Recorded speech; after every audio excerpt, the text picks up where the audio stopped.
ఏపీలో మహిళలకు సంక్రాంతి కానుక, తెలంగాణ తరహా మహిళలకు ఉచిత బస్సు ప్రయాణం. ఆర్టీసీ బస్సుల్లో మహిళలకు ఉచిత ప్రయాణం పథకం పొరుగు రాష్ట్రం తెలంగాణలో సక్సెస్ కావడంతో ఏపీ ప్రభుత్వం ఆ దిశగా ఆలోచిస్తోంది. మరో 4 నెలల్లో ఎన్నికల నేపథ్యంలో ఏపీలో ఈ పథకం అమలు చేస్తే ఎలా ఉంటుందనే అంశంపై సాధ్యాసాధ్యాలను పరిశీలిస్తోంది ఏపీ ప్రభుత్వం.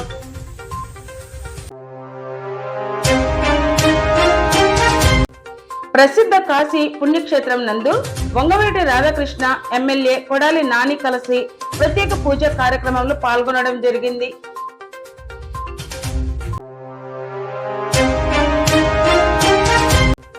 విశాఖలో జోన్ 1 విద్యుత్ శాఖపై అవినీతి నిరోధక శాఖ దాడులు.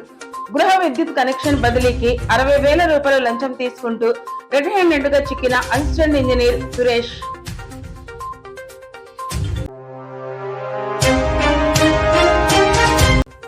ఢిల్లీలో ప్రధాని మోదీతో ముగిసిన CM Revanth Reddy, deputy CM బట్టి విక్రమార్క సమావేశం.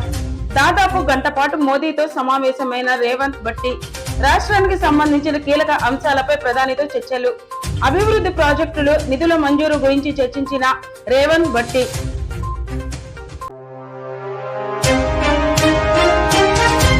పామరు నియోజకవర్గ కమిడిముక్కల మండల తాడంకి గ్రామం జిల్లా పరిషత్ హైస్కూల్ నందు ఆడుదాం ఆంధ్ర క్రీడా పోటీలను ప్రారంభించిన పామరు నియోజకవర్గ శాసనసభ్యులు కైలే అనిల్ కుమార్.